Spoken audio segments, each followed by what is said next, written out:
I feel like I'm gonna like freestyle this a bit. I feel like it's still gonna involve colorism, but I'm gonna like talk more about like how it affects, like in terms of dating and like those. Okay. Okay, girl. Shout out to our host. Okay, period. Pew pew pew pew. What's the Nikki? Throw some sound effects in there. He got them. Yeah, he got them. Sound effects. But you can't. We can't hear them. The ASMR whispering there now. So welcome back to. Are we there yet? Okay, welcome back to Kiki with the Bros. I'm Kiki. I'm Francisco. I'm Chris. And I'm Brandon. Excuse my voice. I sound like deaf. Was that too strong? No. Okay. Maybe not deaf, but I sound like something. It's not. It ain't hot. And we love our. It's a little deeper. Sorry. It's a little deeper. Okay. Period. Well, a little something about this. And being sick is like a built-in diet because I haven't been eating, so I might be like a new person by the end of this. I don't know. We'd love to introduce our guests, or our guests to introduce themselves. Go ahead. I guess I'll tell y'all a little bit about me. So my name is Brandon Conley. So John Parker online, if y'all wondering online, people are like, who is this? People run up to me in person and say, hey, John, I'll just go with it. So I'll just go with it. I'm originally from Houston, Texas. So I moved here in 2008 for school and just stuck around and been calling Columbus home. And it's not bad. It's a chill place, easy to get around, not a lot of traffic. Even though the weather is here, it's not crazy. So, yeah, we'll take it. So, can I ask you a question? Oh, yeah. So where did the John Parker come from? It's an artist name. So I do music and stuff, which I've done like a lot.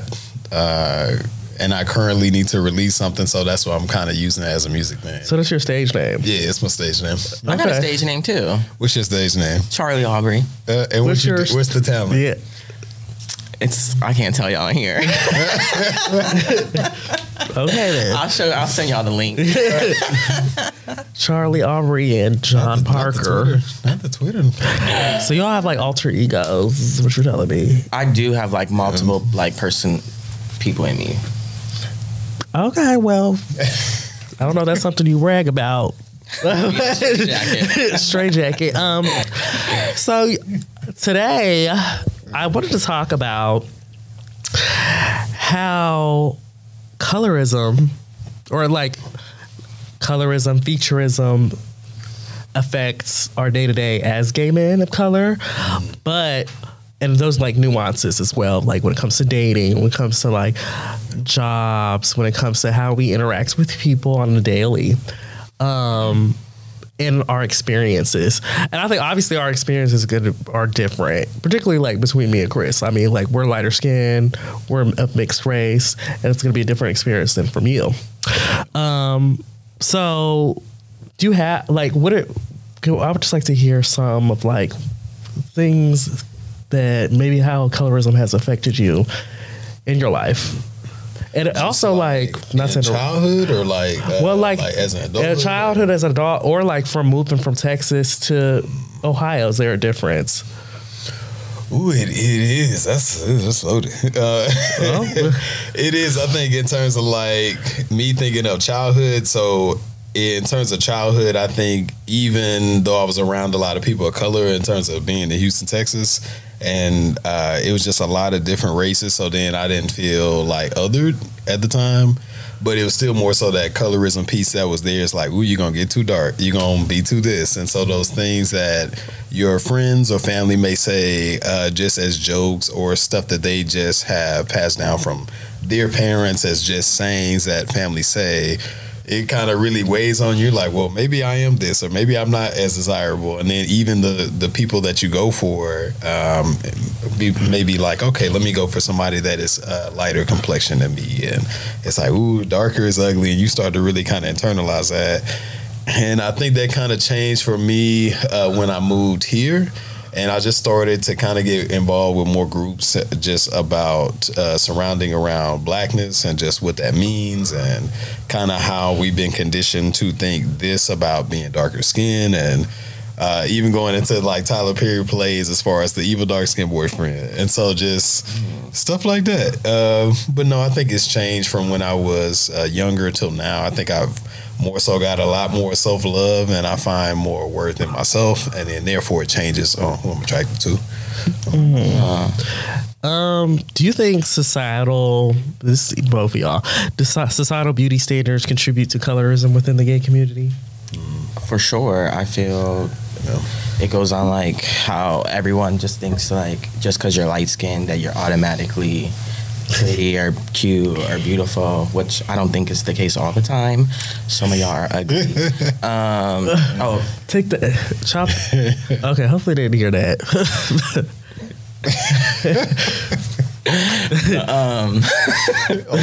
Old trash. But yeah, I definitely do. What do you think? I agree with that. I think that there will sometimes be a standard where it's like, oh, well, if this person is lighter skinned, then that's automatically in, and it could just depend on the person and in terms of their personality, or maybe just in terms of feature wise, what you're attracted to. And I think even that, I don't know how much of that is more so what you're conditioned to like, and how much of that is what you actually like. So I think trying to differentiate between that too, in navigating through like colorism as far as like society's pressure puts on us. So I think that's something to think about. I definitely agree. I think that media representation also plays a big role into it. I think I don't feel like I ever see two dark-skinned men or even two black gay men in like relationships when we do see like gay relationships on TV. It's a lot of interracial relationships, or it's a lot of like fair-skinned gay people that are more at the forefront of television anyway. If there are queer people at the forefront, I think that that's something that we're seeing more of, at least visibly, and out queer people.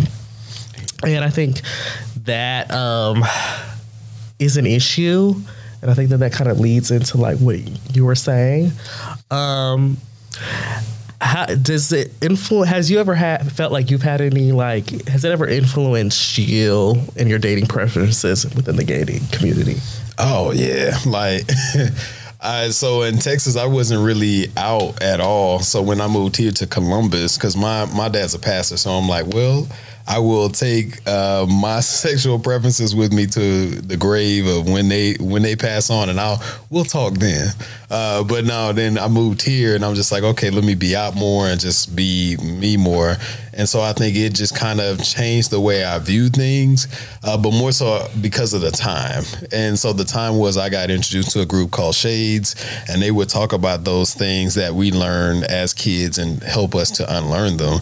So I think it kind of was, I don't know, kind of parallel. So me kind of really actually dating for the first time, and me kind of getting to a group and being introduced into these things we learned as kids and recognizing it as something, hey, you learned this is conditioning. And so just trying to navigate those two lanes has helped me to like really date people that look actually like me, but then also recognize too whether that a person is lighter skin or darker skin.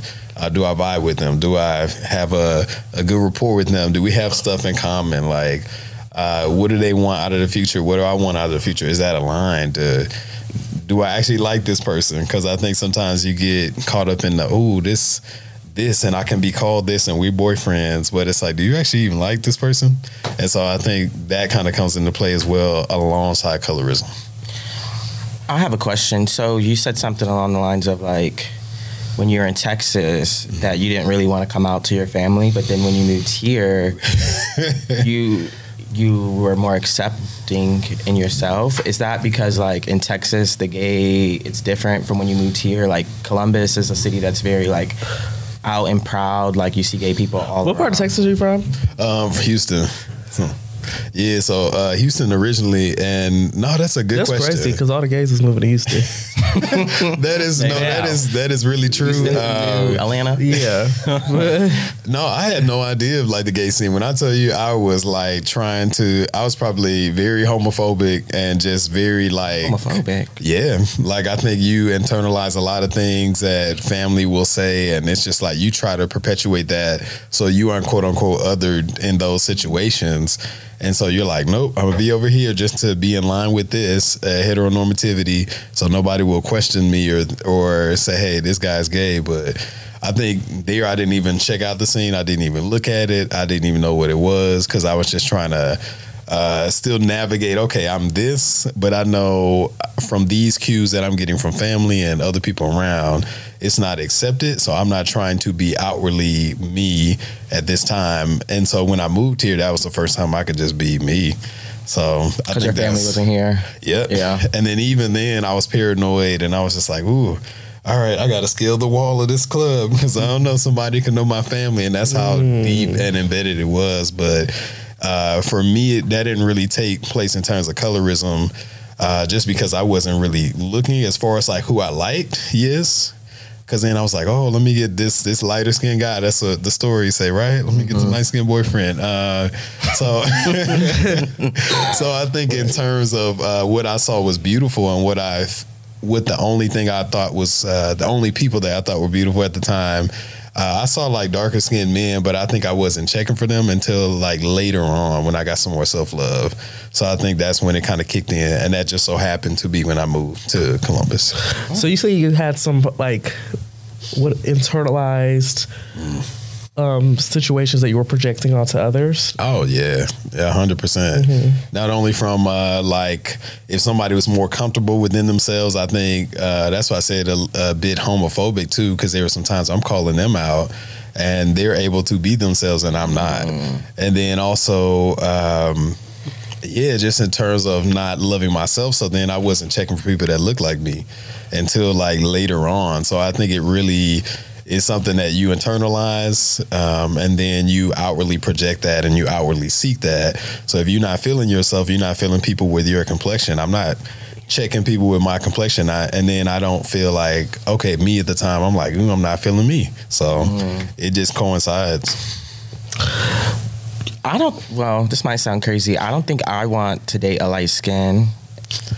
That looks like Yeah, I was actually going to ask you. I'm happy that you brought it up because I was going to wake it up. But now that you have said it, do you think it kind of, when you say that, do you think it maybe come off fetishy to some? Like, oh, he only wants to date a chocolate guy because he light skin and it definitely, like looking the outside in, it definitely could come across that. Like that same thing as like white guys fetishizing about black guys. I don't know. I feel like my spark for liking darker skinned guys like came like when I was freshly early 20s, and then it's always stuck with me. I like dark skinned guys. I think I said this on another episode talking about like what are preferences rooted in. And it's not always like even I think things that we're like super conscious of either. Whether it's like masculinity or like certain features or like why are certain features like favored over others, or why certain skin tone is favored over others. Like I think that historically like dark skin has been attached to masculinity when it comes to gay men. And I think that is like sometimes where that comes from. I'm not saying with you specifically, but I think that with a lot of people, I've noticed that that's where it derives from, which is in turn, like, it really comes from colorism or oh yeah, I want me a dark skinned man and I want to be the light skinned girl. It's just okay, now you say it like that, it does sound crazy. I think you are.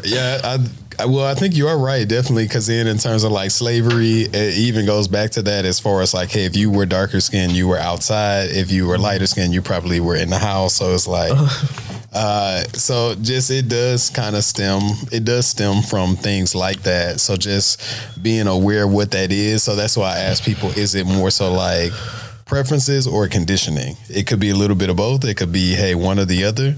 So I would just ask people to more so explore what that is for them and really try to recognize, hey, what is that? What is that about?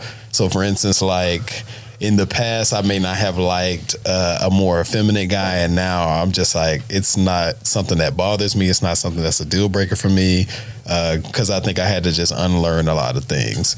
So I'm just like, I think I was conditioned to be like, ooh, I don't like this because this is associated with homosexuality. It's associated with this. But I think just being able to move here, do my own thing, learn who I am, and be comfortable with that, and be comfortable with me, essentially. So it's just like, hey, along gaining that knowledge, I've been able to just open my horizon. And so, yeah. Okay. So you touched base on the whole slavery thing about the dark skin, light skin. Do you feel that you get a lot of colorism just outside of, like white people, but within your own community? I think it depends on the situation, depends on the environment, I would say. I think I can definitely get it from my own community, but I think I've probably gotten it mostly from white people, to be honest. And just in certain situations, like where race or color would be brought up, or somebody may look to me for a certain thing or a joke or a dance, or they'd be like, well, you know about this. And I'm like, ooh, actually, I have no idea about this. It's like definitely a lot of microaggressions. Yeah, they are there. They are there. But just stuff like that. Like if it comes to my own like community, as far as like black people, I can't really think of many instances where it's like, hey, this is a thing where colorism rears its head. I know there are instances. I just can't think of some that I've experienced like recently or in a while, maybe. Mm-hmm. Now, I'm sure people have them there, but then I don't think people share that information with me always. So I'm not sure if there was probably like an instance somebody was thinking something, and maybe I just didn't know, like, hey, they were thinking this because of my skin color. Right. So, I don't feel like I've gotten negative things within our community, but I feel like I've definitely gotten a lot of privilege by looking the way I look. And I feel like that's one reason why I don't want to say it's an advocate, but like I try to push for like, making sure people are more aware of what they're saying, because I know I'm privileged. So like, I know I want to like help the other people on the other side, for sure. I think that's a good segue into the next thing I was going to ask about how colorism, we see it in community dynamics with queer people or gay men specifically, and how it shows up. I think a good example, this wasn't really an example of colorism, but it was definitely featureism for sure. Remember when we was out that one time at South Bend? Oh, well, my bad. This has nothing to do with the bar.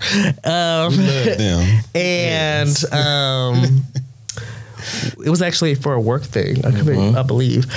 So we were sitting at a bar. I had my hair out, so I have like what hairstyle, I would ask. It was just curly, which is out. Curly. I think I actually had just taken my braids out probably like a few days before. Okay, so lighter skin, curly hair out. Okay. And Chris had his little fade haircut. Just a fresh haircut. He just got a fresh haircut.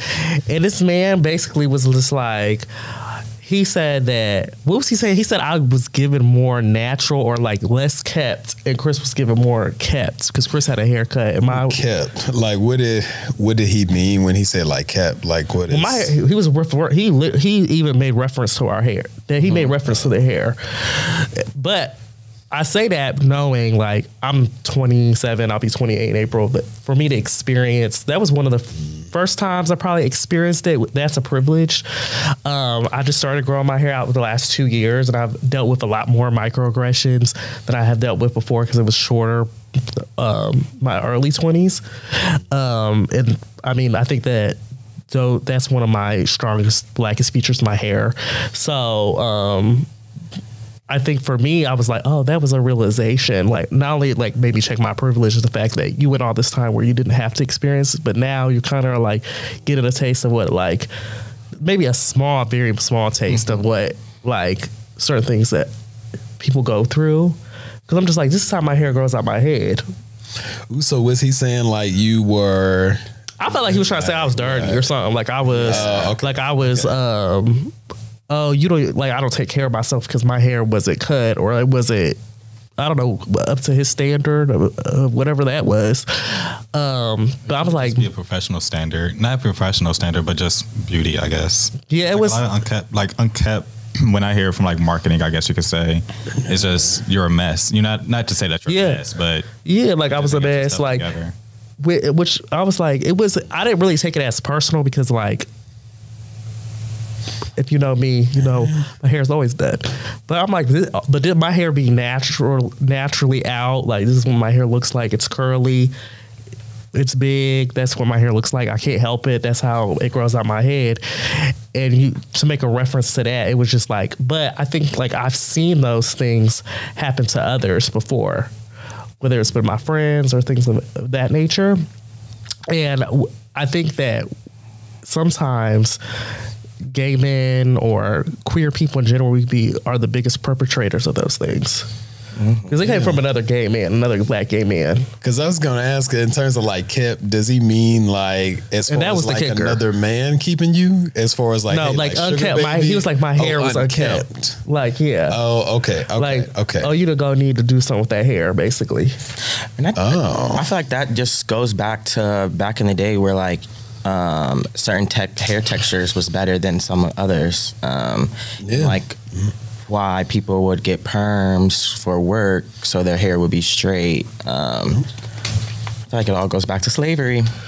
No, it does, because then I think as far as like aligning yourself with whiteness and saying like, okay, hey, let me do this to be quote unquote professional looking, or even like locks in the workplace. So what that looks like. And just so it's interesting that your hair being out and growing out of your head as it is like looked at as X, Y, and Z. It makes sense in terms of what we've been historically taught, but it's something that people probably need to unlearn, and people probably need to be aware of how their words come together to describe your hair in its natural state, because then it has certain meanings behind it, even though like their intention may not be this, the presentation can be that. And I think that's where people kind of lose things a lot of the time, because it's like, hey, well, I didn't mean this and I didn't mean to do this. And it's like a lot of times people aren't questioning intentions, they're more so questioning the presentation and saying, hey, I have a problem with this. Yeah, that's why I was like, because also I was very much consider the source at the end of the day. Like, the location, like the person. It was like I couldn't take it personal, but it was just definitely like, okay, like time to go. And he definitely kept like trying to drag it out. Like I also didn't like about it because I think that same day I just got a haircut and I look crazy without a haircut. I look crazy, so I just don't. And I feel like I've never really experienced that from being lighter skinned, and then for Fran to be light skinned as well. And I think the guy was like light skinned or like brown skin. He was like brown. Light skin violence. Yeah, it was like, no, like light skin tears. It's not even about that. But it was just like, it was just like an example of,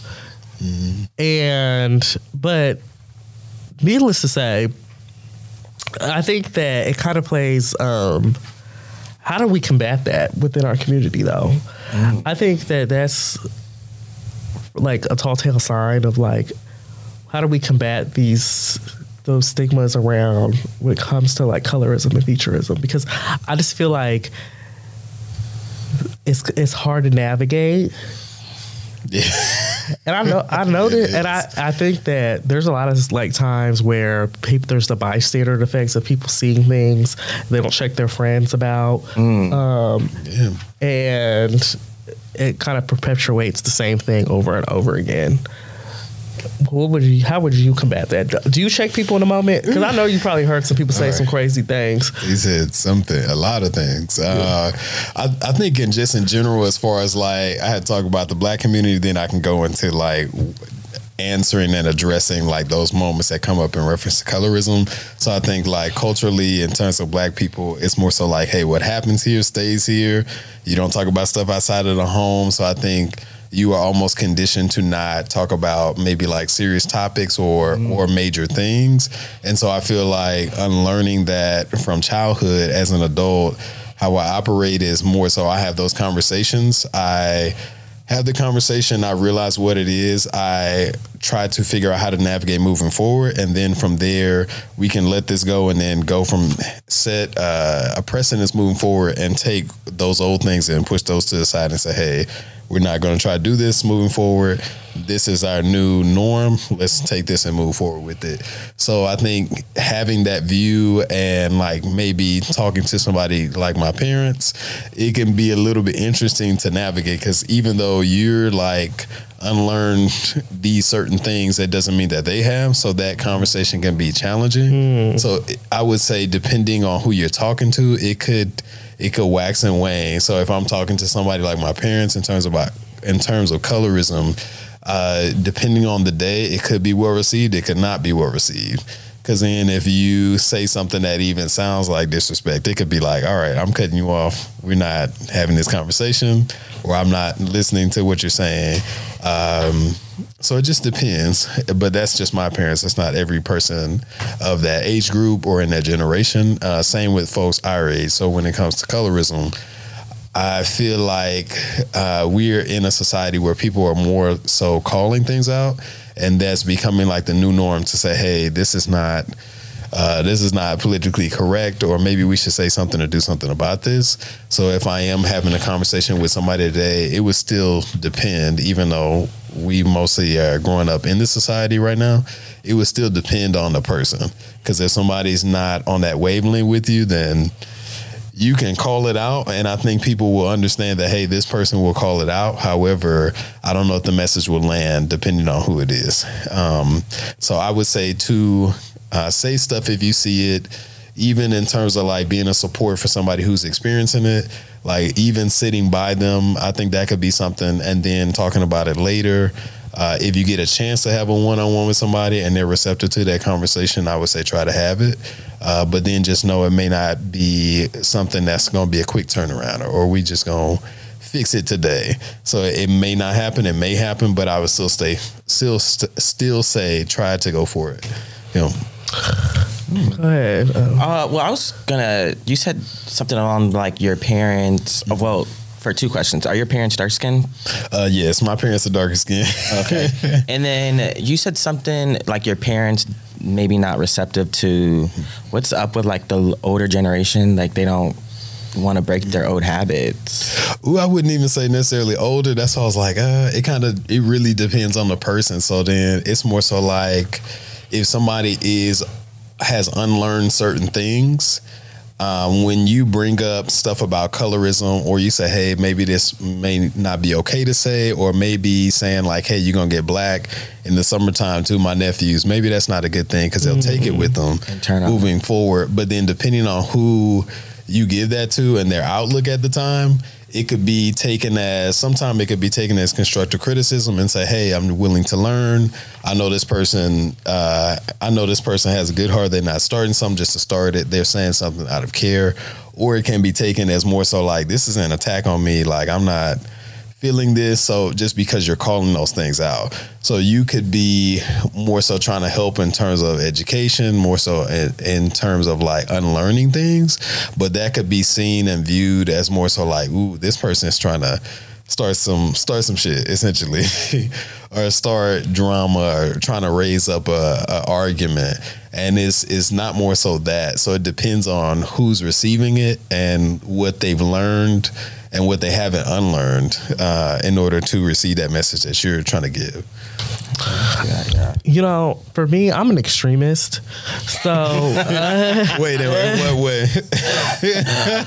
So I've had, even like outside of just this topic specifically, like I think that my interactions with like people over time, especially as I've gotten older, about like calling out things that bother me or calling out things that people do that affect communities within my intersectionality that I'm a part of. So like, I think that those are a part of boundaries, you know, and I think that sounds way more simplistic than it really is. But for example, I've had friends that have outed people and they didn't just take it as a big deal. Because for whatever reason, maybe because there's perception of, well, if it's people know because it's street gossip, and then now they have some form of confirmation. Like now I can blast it to the world. Like I just don't. I've fallen out with people with like because of these things. But needless to say, I do agree with you about like, you know, there's an educational piece, and like sometimes people are kind of like stuck in their ways. But I don't necessarily believe that's an excuse, especially how society works now. Like there's so many things at our disposal in terms of like Google. Yeah, Google, like for sure. All sorts of knowledge, like there's so much at our fingertips. I think that we allow ignorance. We get passes. We give a lot of passes for ignorance a lot of times, and I'm not really in the business of doing that. So like, I think even like my relationships with like, when I've had relationships with like trans people versus like cisgender people, and then them not getting along, and having to There's a story there, y'all. There is a story there for sure. But even if I feel like one party may be wrong and the other party is right, I don't feel like there should ever be lines of being disrespectful, because I think you have to take into account what others say and do, and if they would do that to you as well. Like, okay, you say these things about people based upon whether it's the color of their skin or based on their sexuality, how they identify gender-wise, and you think you're just, getting your jokes off because you're mad. No, you have to take into those things into account. And also, you don't know how that's going to affect me, because those may be things that... like triggers? They're triggering to me. I had to check myself, because I have, I've been accused of having a, spicy mouth. But I've definitely had to check myself. Latina side. Okay. Well, is that right? Even me saying that right there, isn't that like a form of like a microaggression or a... Yeah, it's probably like stigmatized, like a stereotype. Yeah. I was gonna say Well, it's long self-aware, as long as you're learning. You have it here first. Ooh, I do want to talk about something you just said in terms of like, even like rules, because in rules and boundaries, boundaries should be more so for ourselves, rules for like other people. So like, if I'm saying, okay, hey, me and Chris are dating, and I say, if you do this, like, I'm going to do the following. So for myself, the rule is this for him, but then for myself, regardless of what he does, the boundary for me is to do the following. So then I think it kind of gets a little muddy in terms of what am I trying to say? The expectations of each other are? Yeah, more so expectations. And then just another side note, I think in terms of like clarifying questions, people don't ask those. So people aren't trying to figure out. So if somebody does say like, hey, I think this is incorrect, it's more so like, this is wrong. Like, I don't agree with what you're saying, or you disagreeing with me. Like, okay, I'm not trying to hear this person out or even hear their side. So it's more so like, people won't try to get clarity on certain situations before disagreeing. I agree with that for sure. So that also is in reference to colorism too. So it's like, hey, if I say something to yourself and say, hey, this may not be the best thing to say in reference to this, people are so quick to get on the defense, as opposed to be like, hey, okay, let me try to figure out what that is. But that's also about presentation too. So if I present it to you crazy, then it could be like, all right, I'm not trying to hear what you got to say. I think, speaking of gay men specifically, I think we can be naturally defensive. Which is have to sometimes, like, I think but it gets to a point, like, I feel like, yeah, I do agree that there's probably been it's almost like a trauma response where there's been moments in it, probably everyone's lives, where they felt like they've had to be on the defense because they actually are being attacked. But sometimes we project that and take that out on our friends, our partners, and things of that nature, and it becomes a bit much where we need to hone that in a bit. Because I know I've been guilty of it. Like, not everything is an attack. You know, not everything is an attack. True. Not everything is. Sometimes, like, having those dialogues are important. Uncomfortable conversations with your friends and your family about things that they're saying that are like kind of like, ugh. Like, I remember I had a conversation like with Caribbeans. I would say they like to make comments about your weight, your body, a lot. I don't know. They'll call you fat to your face. Well, wait, is that Caribbeans or just like who? Like, the Dominicans. Oh no. Well, I mean, not speak for all Caribbeans, but Dominicans will call you fat to your face. So, because I was gonna say I get the same thing in terms of like my family, and they would be like, not only that, but you got to tell them like, hey, you've gained weight is not a greeting. You getting too dark, or you doing too this like that. In terms of like colorism, it's like okay. Thing. So it's just, I think it's something people are used to saying because that's probably what they've seen. But I think we do need to call it out, even if they may not receive it right then, to say like, ooh, okay, this probably not the best thing to say, or let's switch this up and say, I don't know, if you want to joke with me, this is fine, but probably not this way. Yeah. And then like for me, so like if this is said about like maybe like a cousin of mine or a sibling or something like that, I think that I'm the one that be like, I'll call it out. Cringy. It's cringy to me because, and maybe because I'm Americanized or whatever the case may be, it's not really something that's normalized to me. I take it as like you're overstepping your boundaries, you're being disrespectful, because if I called you fat, auntie, or something like that, it's coming from a family member. Yeah. You said what? I said sometimes like it's coming from someone that is like someone calling someone fat, like your family member. It's coming from that's big. So like I think that those are conversations that you have to have with people. I mean, like I said, I've had to have conversations with friends about things that they have said that I have not agreed with about other people. So I think that I'm okay with having uncomfortable conversations now that I'm older. I know that that's not everybody's thing. Like, Chris, I don't feel like you like to have uncomfortable conversations. No, and I was going to bring that up. I think that's one of my biggest downfalls, especially like in like my old relationship. I was always on defense, and like everything he says something to me, I take it as an attack. And like I'm learning you have to have those uncomfortable conversations just to be more self-aware and like to change for your partner and to grow with them. I love someone's close to me is very like pushing me to get out of my comfort zone and have those conversations.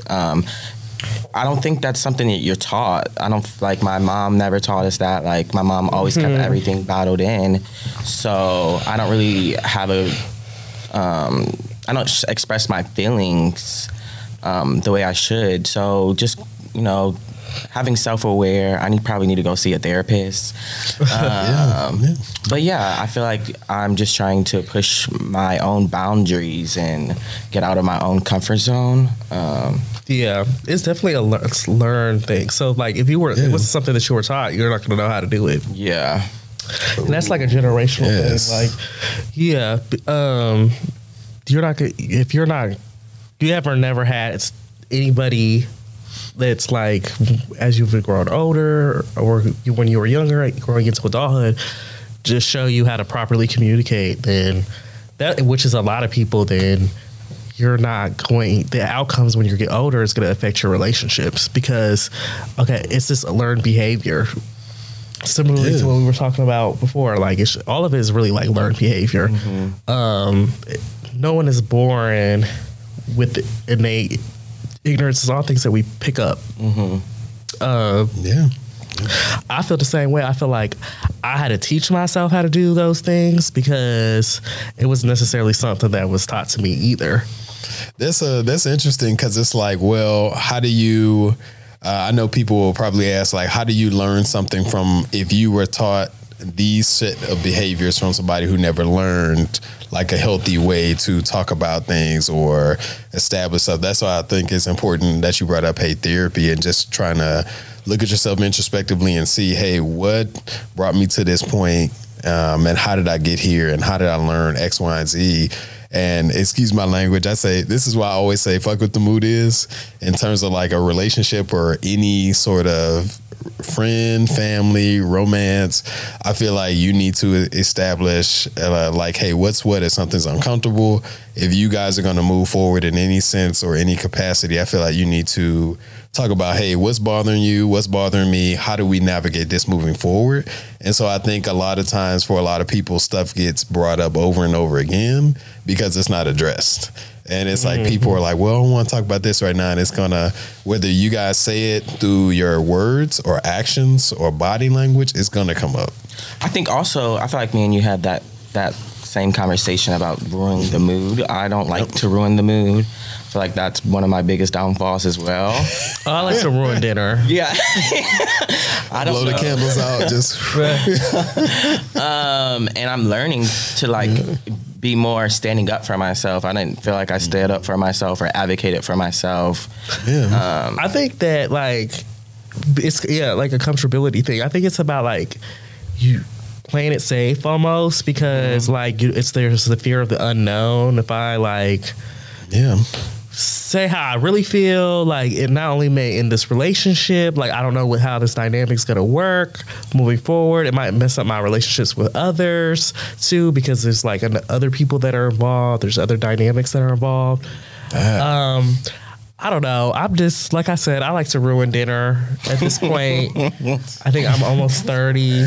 I was bored. I so like I'm that ruin you dinner. say that just because it's more so like, I feel like that you should, because people are just so willing to like, hey, let me make sure that this is going good. And it's like, you guys aren't addressing stuff and you're not building like a good foundation with you. So you should address I used to be stuff the and same say, way. I hey, didn't want to ruin relationships, or I don't want, oh, this person won't be my friend no more, or he will not want to date me no more. I'm like, I don't really care anymore because it's going to fester. It's going to bother me. I feel like it's going to make me resentful to that person. And I think that then it becomes like, for me, I know I start projecting, so I get passive aggressive. So I'm just like, you know what? I just might as well put everything out on the table now and push forward and have that uncomfortable conversation. Or it might not even be that uncomfortable. It just be like, it might just, this is the reality of where our dynamic is and how, what you are doing and what you're saying, how it's affecting me. It may lead to breakups. It may lead to friendships ending. It may cause a realization in yourself, something that you need to fix about yourself. This makes me want to say something in terms of that, because I think people don't want to have those conversations just because you're going to risk, like, hey, you could lose this person, whether that's your family member or a person that is your friend or that you're romantically linked with. I could lose this person and not have them in the same capacity, and that scares me. However, you're not going to gain them by having like a false reality and a false life, living under pretenses that aren't real, and you aren't addressing these conversations, addressing these topics. And so it's like, it is a must that you should. And then even in terms of like, hey, are these conversations uncomfortable, or do we learn that they're uncomfortable? Because then when you become to have those conversations and that becomes a norm, it's like, oh, well, this is like my norm. This is not uncomfortable as it was painted to me, like at a different time. So now I'm used to having these conversations, and it's normal. And even just talking about expectations, like I feel like that leads to like tons of arguments. And I'm like, did you guys talk about what you expect? If you're gonna go on a vacation with your friend, did you talk about what they want to do, what you want to do, what does that look like? And then, because then you get there, it's like, well, you didn't do this thing that I talked to myself about in my head, and I didn't have a conversation with you about, but I will hold you to the standard. And it's like, okay. I don't know. I think like this is a thing. This is a big thing, like with the gays specifically for me. I mean, I don't feel like the communication is horrible. I don't know what in general. Yeah. A man will be in love with you and never even tell you. No, I know some gay people that will, myself included. I feel like, no, it depends on the person. It really does. Like, in terms of the communication and conversation, I feel like there's some things we all probably have to unlearn in order to have like healthy conversations. So I feel like it could really just depend on the person and just how they address things, how they come to conversations. What does it look like? Do they feel like they have to yell to get their point across? Do they feel like, okay, a conversation looks like this, love looks like this to me, so I'm going to approach a situation with you with what I consider as my norms and what's normal to me to this situation. And you may be looking at it like, what in the hell is going on? This person is like yelling and just kind of going off, but I'm like, that's not, for me, that wouldn't work. Well, I think that comes to compromise because everyone's communication style is different. Yeah. Like, okay, so has that maybe played a role into it because you didn't know how the other person was going to react? Not like in their behavior, but like if you had an uncomfortable conversation with them, would they turn violent? Would they turn hostile with you? I don't think that. I think it's what Brandon said. Like, if I feel like even right now, like I feel like I haven't had an uncomfortable conversation with somebody because I'm scared of what the outcome's going to look like after, and like I'm not going to be able to have that person in my life the way I want them to, and like think that's the fear. This is very triggering because I feel like a lot of this has happened in my life.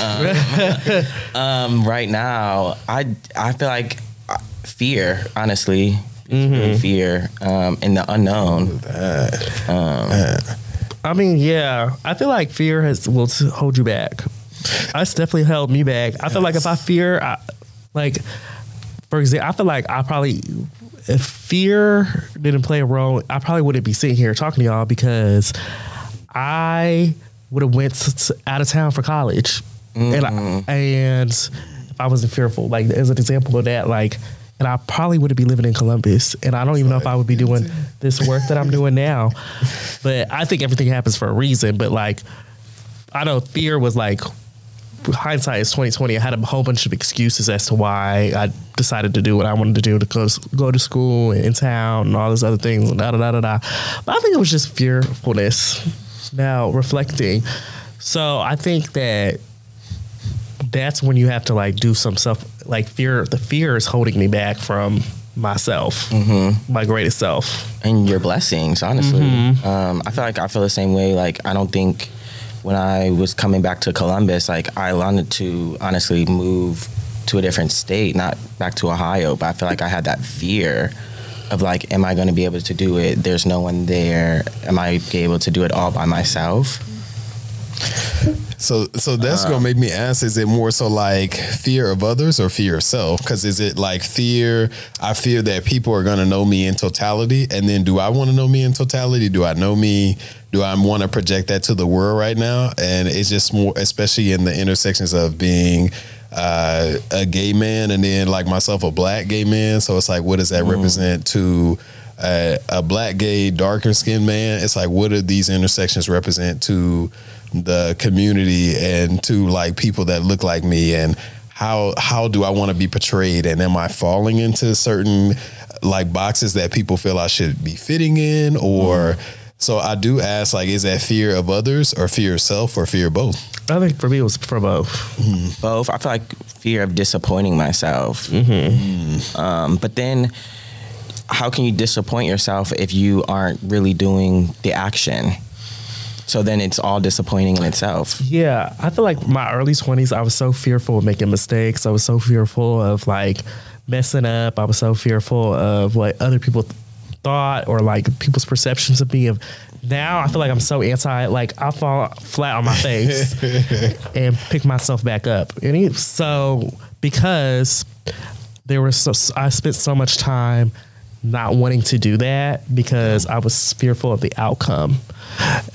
And now I don't know what the realization was, but I think you just kind of like, I think being more comfortable with myself helped as well, learning myself. But I think, needless to say, I think I was tired of just not reaching my full potential because I was in my own way.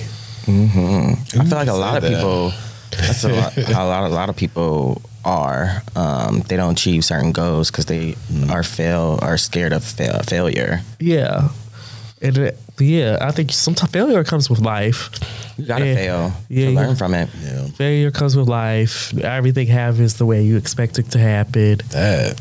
You know, but I think sometimes you need to fail at certain things, because then I feel like, especially in terms of like adopting like social norms onto yourself, and you're like, well, society tells me I need to do this, I need to be this, I need to be this. Okay, this is my intersection. All right, I need to be these things. So I feel like failure can bring out the greatest transformations, because it's like, hey, I'm trying to be in this box and this is just not me, and this is just not working, and it's not gelling, and it's not working for a reason, and I need to pay attention to this. Yeah, like I feel like that was a good point. So I was like talking to somebody last week, and I was like, I want to move by I'm 30. I want to move to DC. And it was like, don't put that limitation on yourself. You don't have to be 30. If you want to move after you're 30, just because you didn't achieve it by the time you turn 30, it's not a big deal. And I was like, that's true. Like, I don't have to put that pressure on myself to make it happen at this time. Yeah, I feel like I learned that too. I feel like when I was young, 20s, I was like, okay, by the time I'm 30, I'm going to have my life together. It's going to look like this. And now I'm 30. I'm like, it does not look like that. that changed. I think even thinking along the lines of that changed my view of like marriage. And just because I feel like society's, all right, you have a high school sweetheart, you find somebody like based off of this TV story or what you hear, you find somebody in high school, y'all fall in love, y'all get married, you buy a house, you have a kid. So it's like certain things are in an order. And I feel like, I don't know, we almost get stressed if we don't follow that order, because we're like, oh, well, I feel like I'm failing at life. And it's like, no, life looks different for everybody. And I don't think we always get that message. So then when you don't follow or hit those points at a certain time, it may feel like, oh, I'm failing, or I'm not doing the best, or what am I doing with my life, or I may get depressed. And it's just like, oh, am I succeeding in this? Am I failing? If I don't finish school by this certain time, if it takes me longer, like, what does that mean for me? Does that mean I'm dumb? Is it? So just, it makes you question.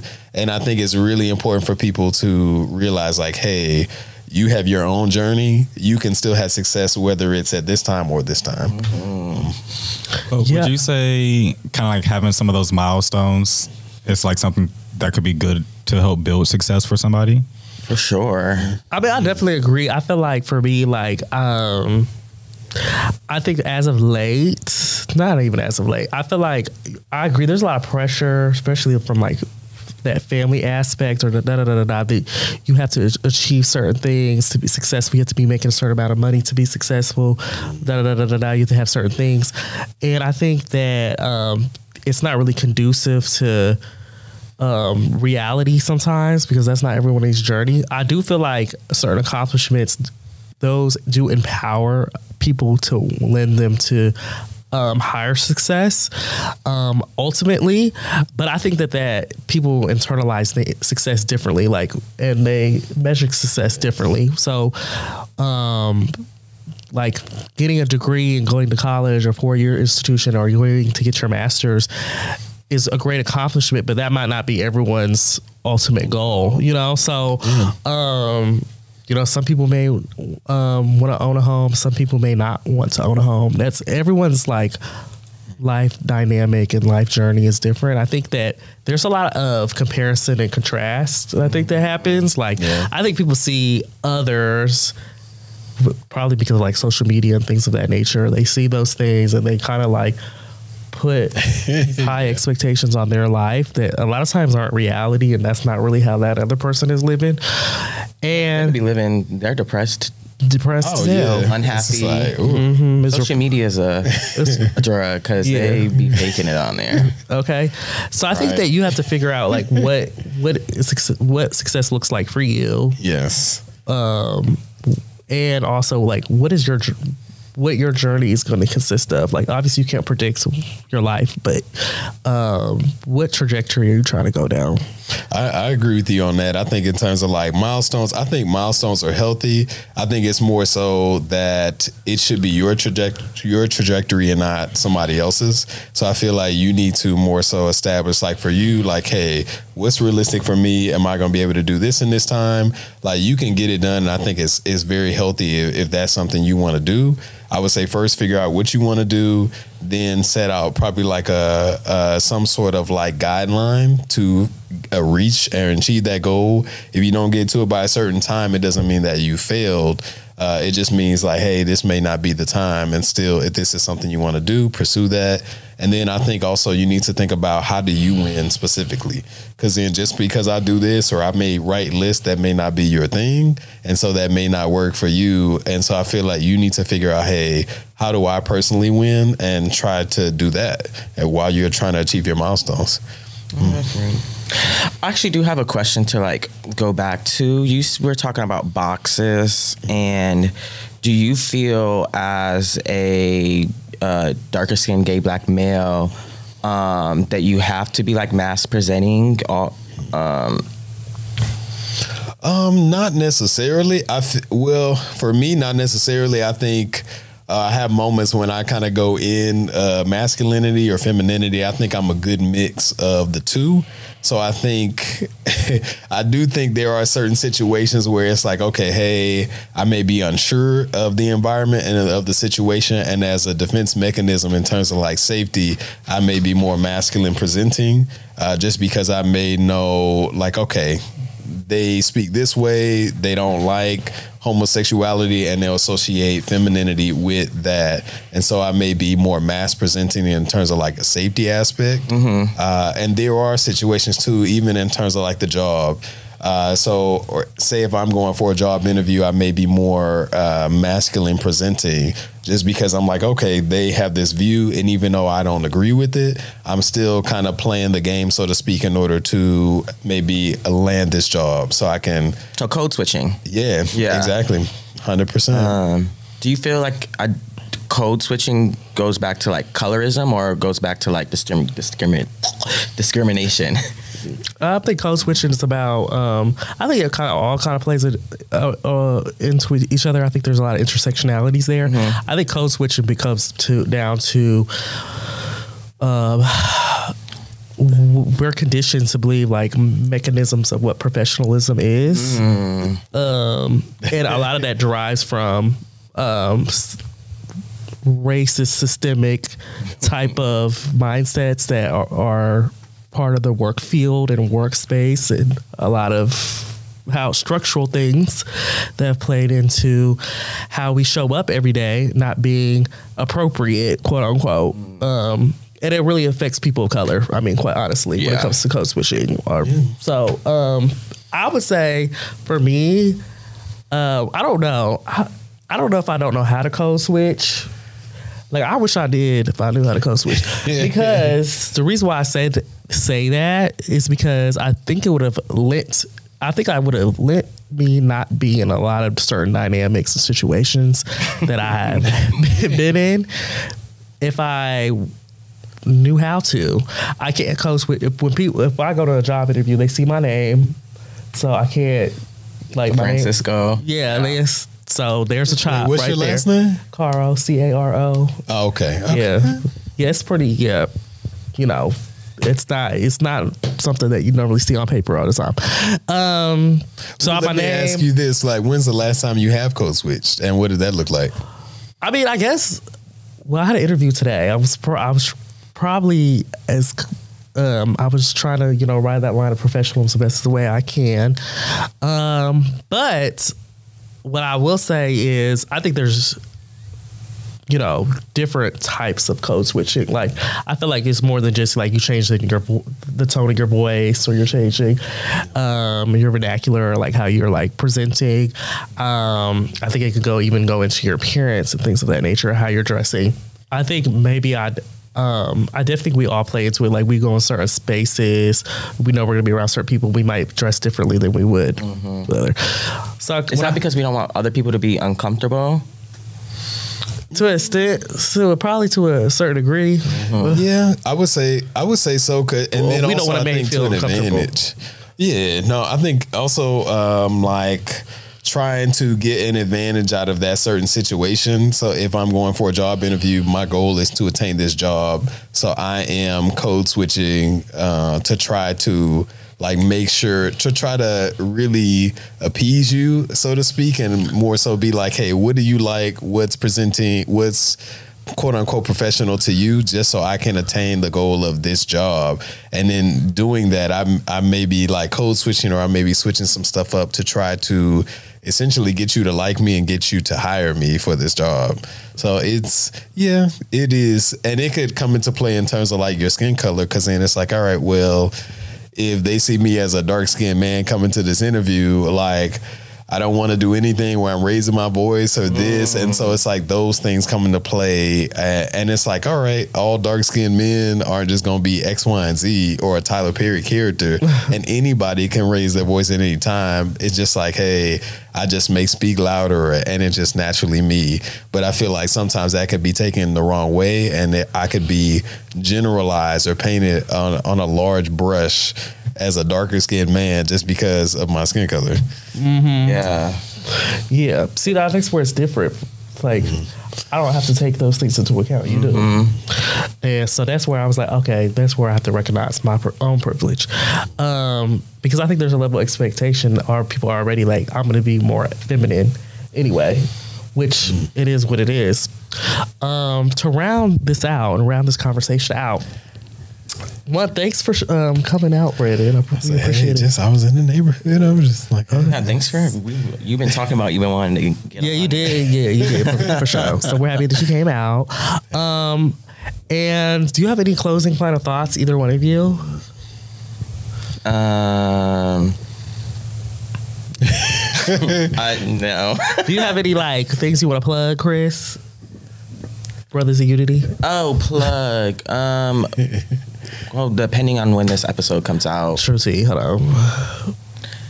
I mean, y'all have walk-in testing, don't you? Oh, okay, yeah. So we have walk-in testings on Wednesdays. We test for HIV, syphilis. You can also make an appointment at Equitas.com for a STI panel. So that includes chlamydia and gonorrhea. We do swabs. You can also do like an HIV and syphilis test there as well.